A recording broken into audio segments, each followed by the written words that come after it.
ഇന്നത്തെ സാമൂഹ്യ മാധ്യമങ്ങൾ ഇരുതല മൂർച്ചയുള്ള വാളാണ്.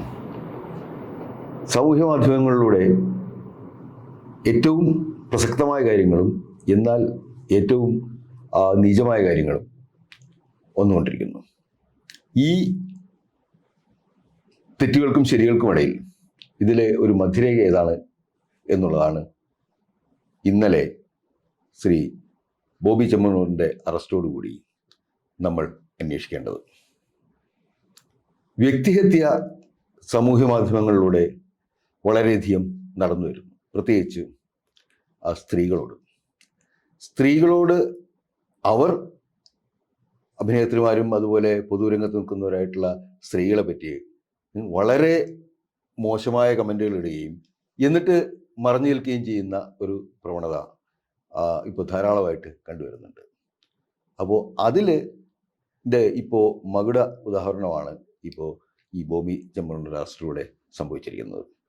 സ്ത്രീകളെ അവരുടെ സാമൂഹ്യ മാധ്യമങ്ങളിലൂടെ വിടാതെ പിന്തുടരുക, അവരുടെ നേരെ വ്യക്തിഹത്യ നടത്തുക, ഇതൊക്കെ ഇന്ന് ഒരു ദൈനംദിന കാര്യമായി മാറിയിരിക്കുന്നു. അപ്പോൾ അത്തരത്തിലുള്ള ആളുകൾക്കുള്ള ഒരു വലിയ താക്കീതാണ് യഥാർത്ഥത്തിൽ ഇന്നലെ സംഭവിച്ചിരിക്കുന്നത്. അപ്പോൾ സാമൂഹ്യ മാധ്യമങ്ങളിൽ ഇത്തരത്തിലുള്ള കാര്യങ്ങൾ വരുമ്പോൾ ഇത്തരം ആളുകൾ പലപ്പോഴും സമൂഹത്തിൽ മാന്യതയൊക്കെ ഉണ്ട് എന്ന് പറയപ്പെടുന്ന ആളുകളായിരിക്കും. അപ്പോൾ എന്താണ് ബോബി ചെമ്മണ്ണൂരിന് ഈ രീതിയിൽ ഇവരെ പിന്തുടരാനുള്ള ഒരു ധൈര്യം നൽകിയത് എന്ന് നമ്മൾ പരിശോധിക്കേണ്ടതായിട്ടുണ്ട്.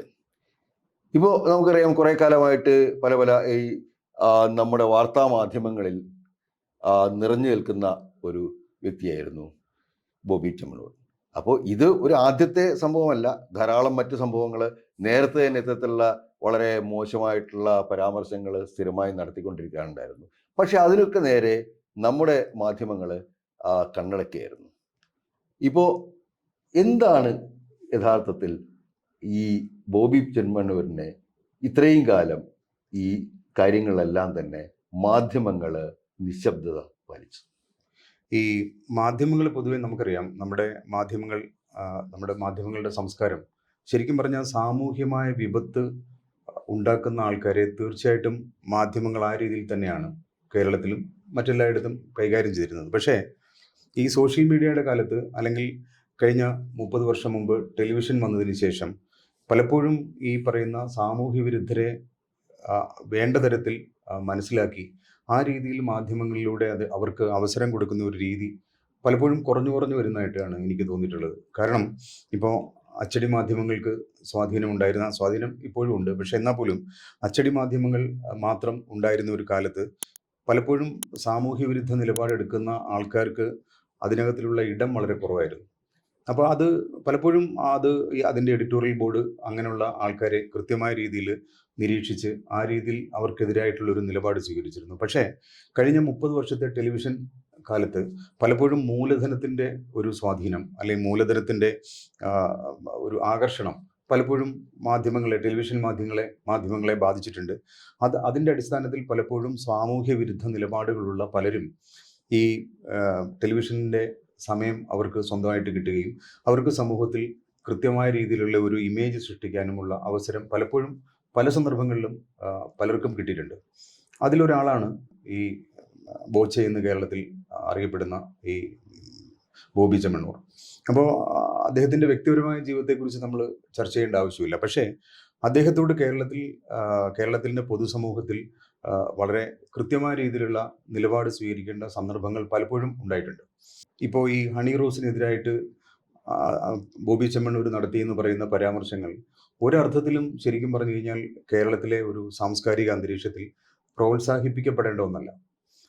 സ്ത്രീവിരുദ്ധമായിട്ടുള്ള പലപ്പോഴുമുള്ള സംഭാഷണങ്ങൾ അതൊക്കെ വളരെ ആഘോഷത്തോടു കൂടി വളരെ റീലായിട്ടും വീഡിയോ ആയിട്ടും നമ്മുടെ സാമൂഹ്യ മാധ്യമങ്ങളിലും ഒക്കെ വരുന്നത് വളരെ സെലിബ്രിറ്റി എന്നുള്ള രീതിയിലേക്കുള്ള ഒരു ഇമേജ് അയാൾ സ്വന്തമാക്കുന്നതിൻ്റെ പിന്നിൽ കേരളത്തിലെ മാധ്യമങ്ങളുടെ, പ്രത്യേകിച്ച് ടെലിവിഷൻ മാധ്യമങ്ങളുടെ ഒരു പിന്തുണ പലപ്പോഴും അയാൾക്ക് ലഭിച്ചിട്ടുണ്ടെന്ന് തന്നെയാണ് എനിക്ക്. കൂടുതലൊരു കാര്യം ചോദിക്കട്ടെ, ഇന്നലെ ഏഷ്യാനെറ്റിൻ്റെ ചർച്ചയിൽ ശ്രീകുമാർ എന്ന മാധ്യമപ്രവർത്തകൻ കൃത്യമായി തന്നെ പറയുകയുണ്ടായി.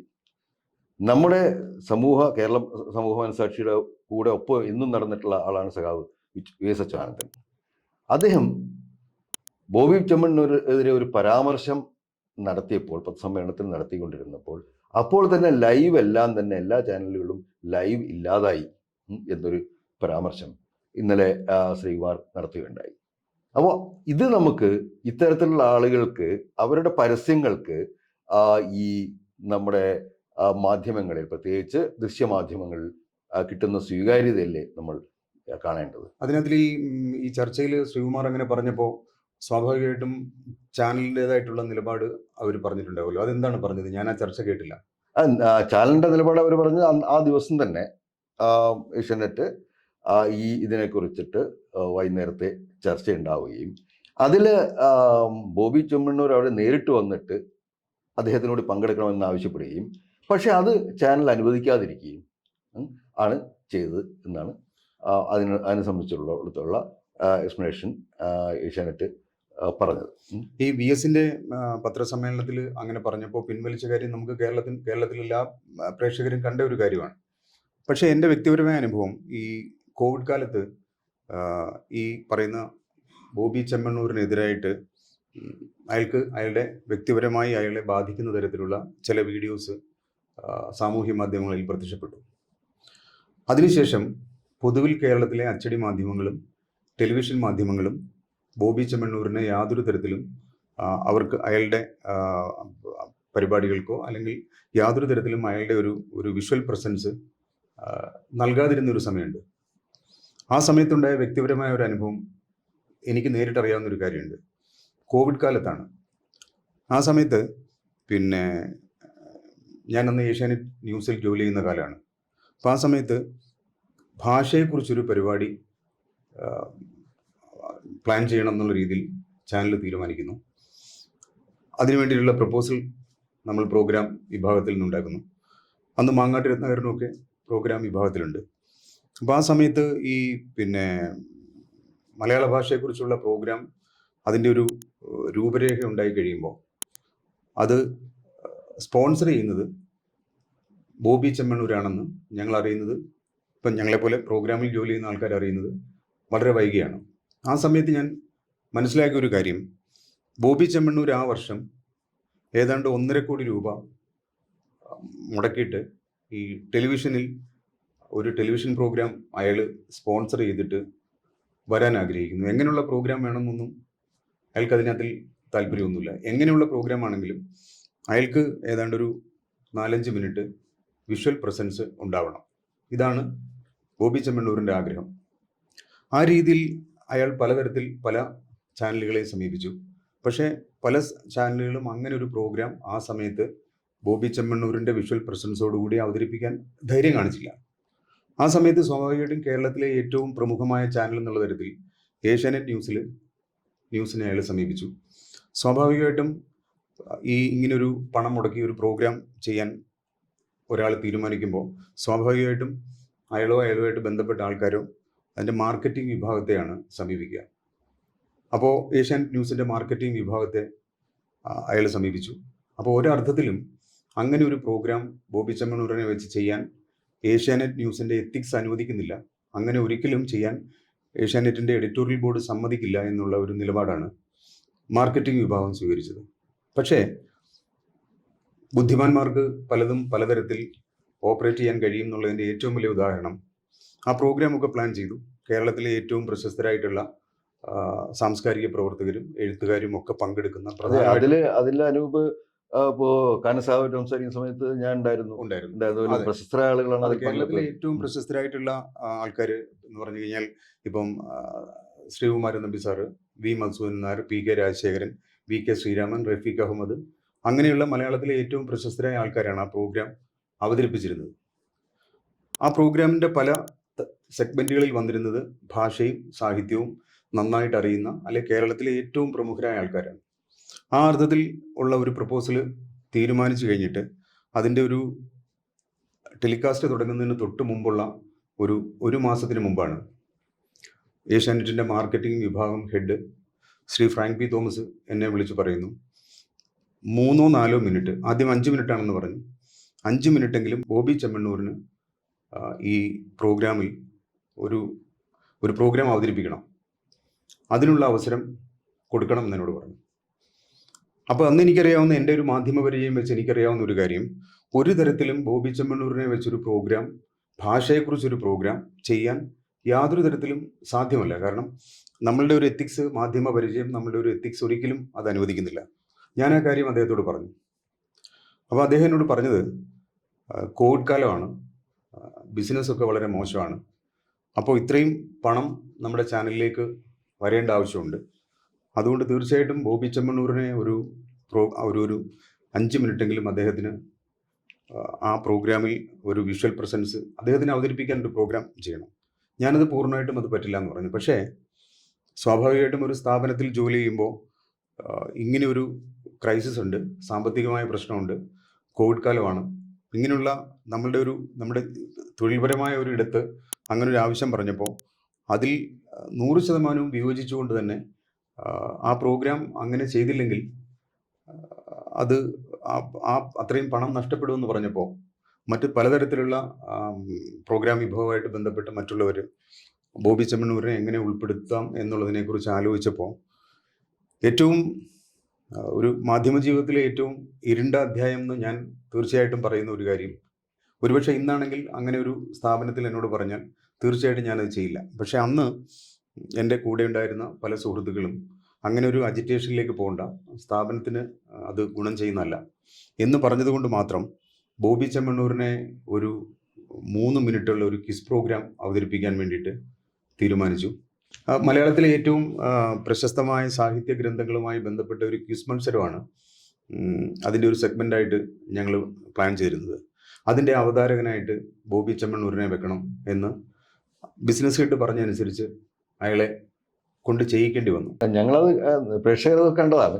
അപ്പോൾ തന്നെ വിചാരിച്ചു ഇത് എന്താണ് ഈ ഒരു പരിപാടി. ആ പരിപാടിയിൽ പങ്കെടുത്തിരിക്കുന്ന മറ്റുള്ള ആളുകളെല്ലാം തന്നെ വളരെ പ്രമുഖരായിട്ടുള്ള സാഹിത്യവും സംസ്കാരവുമായിട്ടൊക്കെ ബന്ധമുള്ള ആളുകളാണ്. അപ്പോൾ അതിനകത്ത് ഈ ഒരു ക്വിസ് മത്സരം നടത്താനായിട്ട് ഇങ്ങനെ ഒരു വ്യക്തിയെ വെച്ചതിനെ കുറിച്ച് അന്ന് തന്നെ നമ്മളൊക്കെ തമാശ സംസാരിക്കാതിരിക്കുമെന്ന് സോഷ്യൽ മീഡിയയിൽ തന്നെയൊക്കെ വന്നിട്ടുള്ള കാര്യമാണ്. സ്വാഭാവികമായിട്ടും മലയാളത്തിലെ ഏറ്റവും പ്രശസ്തരായ ആൾക്കാർ ആ പ്രോഗ്രാം അവതരിപ്പിക്കുന്നു, മലയാളത്തിലെ ഏറ്റവും പ്രശസ്തമായ പുസ്തകങ്ങൾ അതിൽ അവതരിപ്പിക്കുന്നു, എഴുത്തുകാർ വന്ന് അഭിപ്രായം പറയുന്നു, പലതരത്തിൽ കേരളത്തിലെ രാഷ്ട്രീയ സാമൂഹ്യ രംഗത്ത് സ്വാധീനമുള്ള ആൾക്കാർ അതിൽ പ്രത്യക്ഷപ്പെടുന്നു. ഏറ്റവും അവസാനം ഞങ്ങൾ സാഹിത്യ സംബന്ധമായ ഒരു ക്വിസ് പ്രോഗ്രാമാണ്, ഒരു 3-4 മിനിറ്റുള്ള ഒരു ക്വിസ് പ്രോഗ്രാമാണ് പ്ലാൻ ചെയ്തിരുന്നത്. ആ പ്രോഗ്രാം ബോബി ചെമ്മണ്ണൂരിനെ കൊണ്ട് അവതരിപ്പിക്കണം എന്ന് സ്ഥാപനത്തിൻ്റെ മേധാവിയായിട്ടുള്ള ബിസിനസ് ഹെഡ് നിർബന്ധം പിടിച്ചു. അപ്പോൾ ആ സമയത്ത് തൊട്ട് മുമ്പ് സാമൂഹ്യ മാധ്യമങ്ങളിൽ വന്നിരുന്ന ബോബി ചെമ്മണ്ണൂരിനെ കുറിച്ചുള്ള വളരെ നെഗറ്റീവായിട്ടുള്ള കാര്യങ്ങൾ, നമ്മൾ മനസ്സിലാക്കിയ കാര്യങ്ങൾ അദ്ദേഹത്തോട് പറയുകയും ചെയ്തു. അപ്പോൾ അതൊന്നും നമ്മൾ ശ്രദ്ധിക്കേണ്ട കാര്യമില്ല. നമുക്ക് നമ്മുടെ പ്രോഗ്രാമിൽ അയാൾക്ക് പ്രസൻസ് കൊടുത്താൽ മാത്രമേ അയാൾ ഈ പ്രോഗ്രാം ചെയ്യുള്ളൂ. അതുകൊണ്ട് അത് കൊടുക്കണം എന്നുള്ള നിർബന്ധം വന്നപ്പോൾ അത് ചെയ്യേണ്ടി വന്നു. ആദ്യത്തെ എപ്പിസോഡ് പോയ ദിവസം തന്നെ, അത് എയറിൽ പോയ ദിവസം തന്നെ രാത്രിയിൽ ഈ പ്രോഗ്രാം കണ്ടിട്ട് എന്നെ പല ഭാഗത്തു നിന്ന് നമ്മുടെ സുഹൃത്തുക്കളും, മാധ്യമ സുഹൃത്തുക്കളും, എഴുത്തുകാരും, മറ്റ് സാമൂഹ്യ പ്രവർത്തകരും, രാഷ്ട്രീയക്കാരും ഒക്കെ എന്നെ വിളിച്ച് വളരെ ലജ്ജാകരമായ രീതിയിലുള്ള നിലപാടാണ് നിങ്ങൾ സ്വീകരിച്ചത്, ഒരിക്കലും അനൂപ് ഇങ്ങനൊരു കാര്യത്തിന് നിൽക്കാൻ പാടില്ലായിരുന്നു. അപ്പം ഞാൻ പറഞ്ഞു, ആ പ്രോഗ്രാമിൽ ഇങ്ങനെ ഒരു സംഭവം നടന്നിട്ടുണ്ട്, ബോബി ചെമ്മണ്ണൂരാണ് അതിൻ്റെ സ്പോൺസർ ചെയ്തിരിക്കുന്നത്, ആ സ്ലോട്ട് അയാൾ എടുത്തിട്ട് ചാനൽ ആ പ്രോഗ്രാം ചെയ്തിരിക്കുന്നുള്ളൂ, ഭാഷയെക്കുറിച്ചുള്ള ഒരു പ്രോഗ്രാം ആലോചിക്കണം. അപ്പോൾ അങ്ങനെ ഒരു പ്രോഗ്രാമിൽ ഇങ്ങനെ ഒരു ആളെ തിരികെ കയറ്റിയപ്പോൾ കേരളത്തിലെ മുഖ്യധാര മാധ്യമങ്ങളിൽ ഒരു പ്രസൻസ്, ഏഷ്യാനെറ്റ് പോലുള്ള ഒരു ലീഡർ ചാനൽ ഇങ്ങനെ ഒരു ആളെ ഒരു ഭാഷാ സംസ്കാരവുമായി ബന്ധപ്പെട്ട ഒരു പ്രോഗ്രാമിൽ ഇത്ര പ്രധാനപ്പെട്ട ഒരു സെഗ്മെന്റിൽ അവതാരകനായിട്ട് ക്വിസ് മത്സരത്തിന്റെ അതൊക്കെ അത് നമ്മളെല്ലാവരും വളരെ അത്ഭുതത്തോടു കൂടി നോക്കുന്ന കാര്യമാണ്. കാരണം ആ ദിവസം വരെയും ഈ ഒരു രീതിയിൽ ഏതെങ്കിലും രീതിയിലുള്ള ഒരു ക്വാളിഫിക്കേഷൻ ഉള്ള ഒരാളാണെന്ന് ബോബി ചെമ്മണ്ണൂർ ഏതെങ്കിലും രീതിയിൽ തെളിയിച്ചിട്ടുള്ള ഒരാളല്ല. അത് തകഴി ശിവശങ്കരപിള്ള എന്ന് പറയുമ്പോൾ തകഴി ശിവശങ്കരപിള്ള എന്ന് പറയുന്ന രീതിയിലുള്ള ഒരു ഭാഷാ പരിജ്ഞാനം മാത്രമേ ബോബി ചെമ്മണ്ണൂരിനുള്ളൂ.